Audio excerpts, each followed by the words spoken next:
नमस्कार. शुभ सकाळ मित्रांनो. तर आज आपण आलेलो आहोत नवीन व्हिडिओसोबत आणि ते पण नवीन चॅनलवरती. तर या चॅनलवरती आपण खूप सारी धमाल करणार आहोत आणि तसेच ऐतिहासिक मंदिर स्थळांना आपण भेट देणार आहे. तर आज बघूया आपण कोणत्या मंदिराला जातोय ते. सूर्य पण उगवला आत्ताच. चला.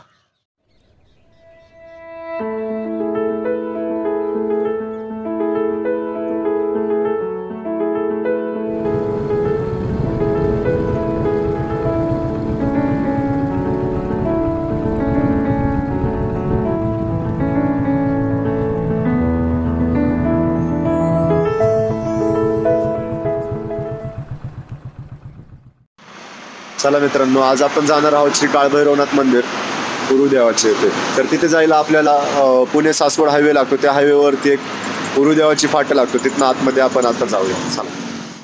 नमस्कार मित्रांनो. तर फायनली आपण पोहोचलेलो आहोत. थंडी खूप वाजत होती आता रस्त्याने येताना. सकाळचं आल्या तुम्ही या थंडीत, तर काहीतरी घेऊन या सोबत. मी जर्किंग घेऊन घ्या. चला आता दाखवतो तुम्हाला मंदिर. हे आहे मंदिराचे प्रवेशद्वार. तर चला.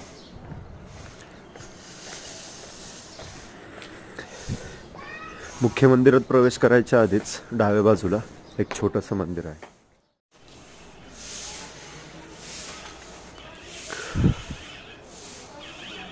हे मंदिर तरी सध्या तरी बंद आहे, पण या मंदिराचे बांधकाम नक्षी खूप सुंदर आहे.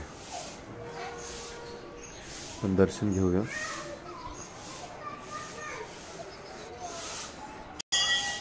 चला.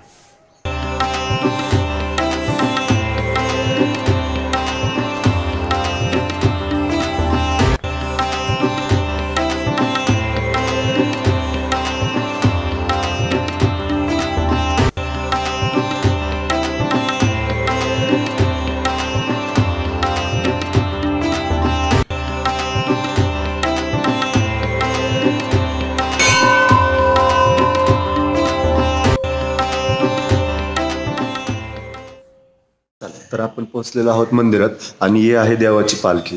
दररोज संध्याकाळी 8 वाजता इथे देवाची आरती होते आणि दर रविवारी गावामधनं देवाचा छबिना निघून येतो.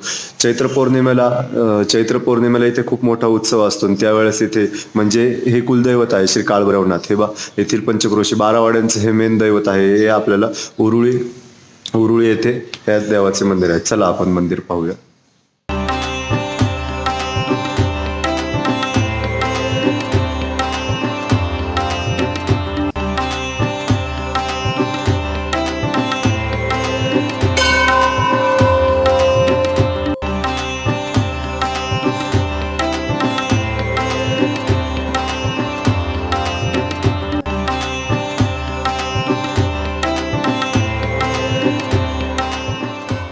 मित्रांनो, आताच आपण पाहिलं की आपण मंदिरात गेलो होतो आणि आपलं चांगलंपणे दर्शन झालेलं आहे. आतमध्ये मंदिर श्री काळभैरवनाथ सोबत जोगेश्वरी मातेची खूप सुंदर मूर्ती आहे. चला आता आपण मंदिर पाहूया.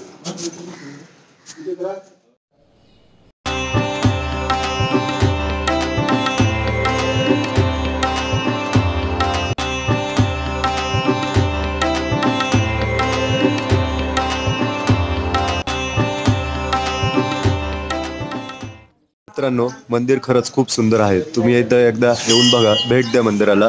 तुम्हाला खूप शांत वाटेल. आणि तुम्हाला माझा हा पहिला व्हिडिओ कसा वाटला ते सांगा. भेटत राहू आपण असंच पुढं अजून नवनवीन व्हिडिओ घेऊन. चला.